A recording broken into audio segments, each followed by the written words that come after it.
Tadan! Andito na yung mga tenos sa Pelilla. Yan sila. Tanan. So, lahat ng tinos doon ay nakabalik naman. Nandito sila Lambo. Yan, nandyan silang lahat. Ito si B, parang di napagod. Yan. Tignan mo. Mga barako pa. Galing. So, yung toss natin sa Antipolo, ang hindi lang nakauwi doon, si Jal, yung isa sa mga rare of color natin, na unang mga rare of color. And then, yung Pelilla toss naman, ayan, nakabalik silang lahat. Lahat, walang naiwan, walang hindi nakauwi. Good job. Ito, yung White Tiger Grisa natin. Ayan sila. Ayan. Ayan, very good. So, I think ready na sila para sa club training. Bali, ang club training is sa San Pablo. Ang mga susunod nilang training is puro club training na kasi tapos na tayo. Alam kong kayang-kaya nila yan. Kasama nun sila Lambo, yung anak ni Antips, mga Black Tiger Grizzle natin, White Tiger Grizzle, yun yung mga makakasama ni B. So, excited ako na kinakabahan dahil nga rare of color yung mga ipanglalaban natin. So guys, dito, may nakita si Kuya Amboy na nahulog, na inakay. So, pakita ko sa inyo. Ayan, nahulog dito sa may manok. Ayan, dyan nahulog yung inakay. And then, nung check natin,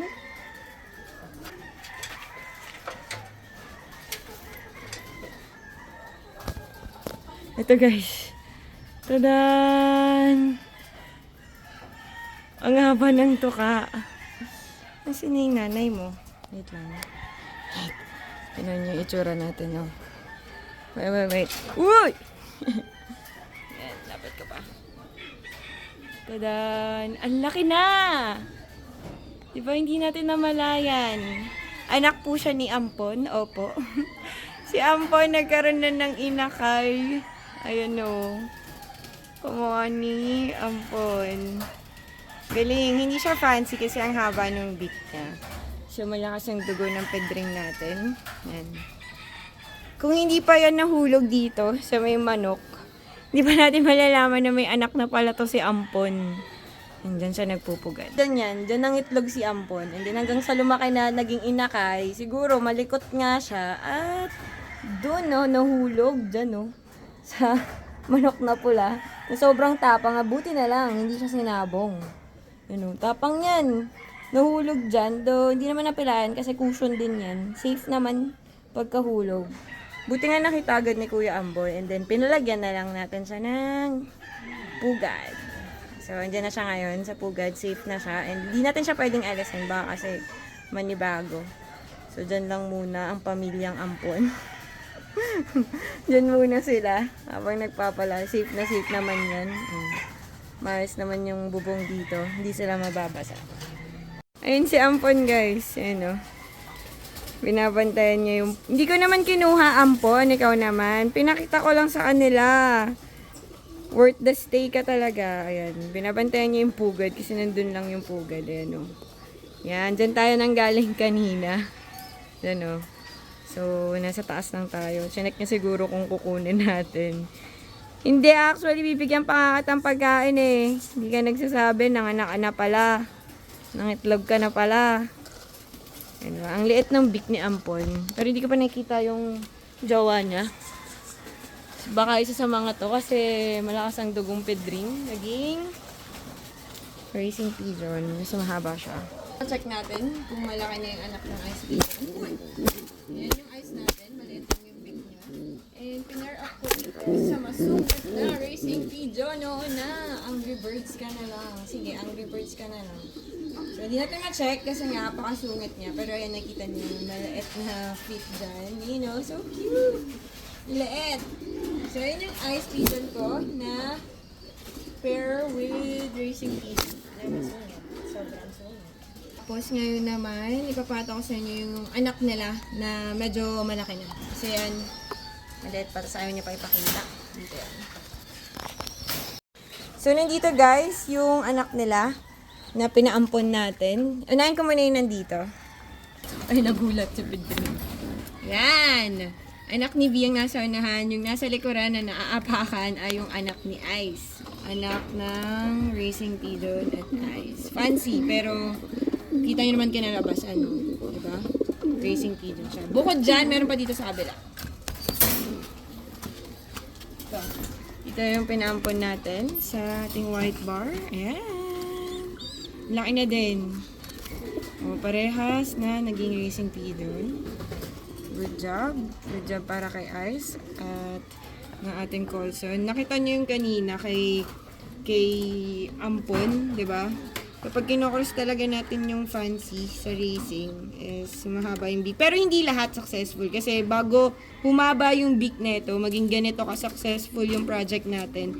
Nakailang clutch din sila Ice and Winter bago na perfect sa ganito. So, yung yaya nila. Ang gaganda din.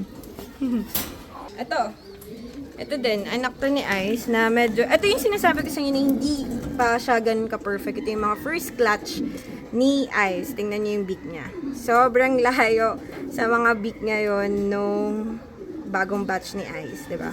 Yun yung anak nila. Ito. Tsaka ni Winter, yun si Winter sa likuran. Tapos ito yung inakay nila. Naging red bar Ice Pigeon na. Kita niyo yung beak. Sa beak ng kanyang magulang. Ayun, small pa yung beak niya. Tapos ito is formang Racing Pigeon. Red bar din siya. Mana dito. So, malay nyo, diba?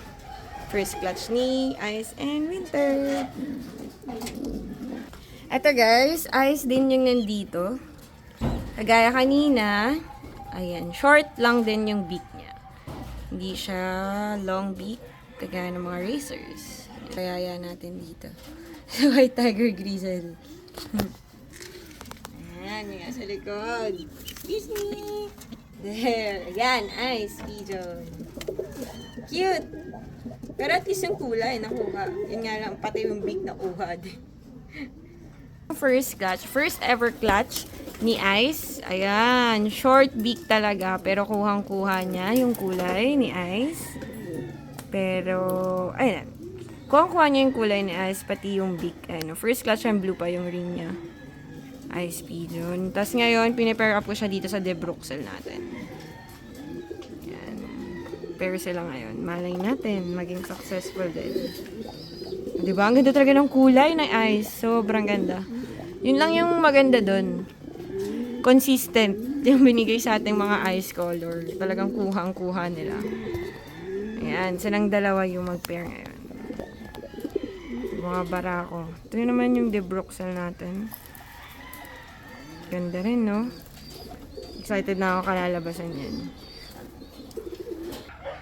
So guys, ito ang first ever Ice Pigeon ko. Tadan! Racing Pigeon.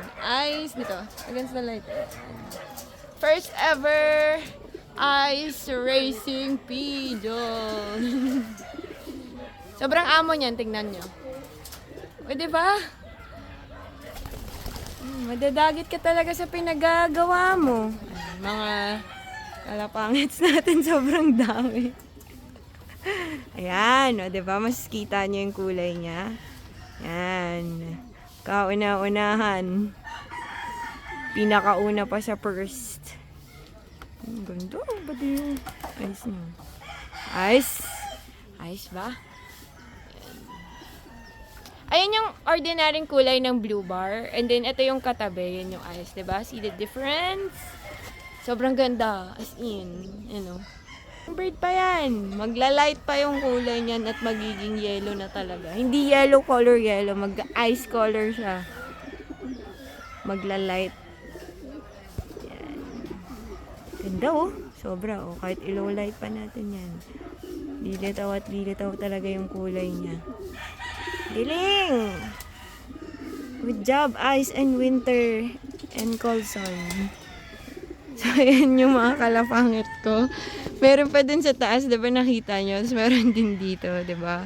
Such a happy place. Ayun yung iba. B! Tingnan nyo, kilala ko ni B. B! B! Ayun na lumingon. B! So, So, ito naman yung mga makikisig kong panlaban. Si Penguin yun eh. So, makikisig natin panlaban mamaya sa area pooling. Grabe guys, no? No? Sobrang dami. Kung saan naglilay ng eggs, tignan nyo yung dagat nating si Ampon, di ba? May inakay na. Gano'ng kabilis. Sobrang dami. So that's it na guys for today's episode. I hope you like it. Don't forget to like, share, super thanks, and subscribe. See you guys again on my next vlog. Bye guys!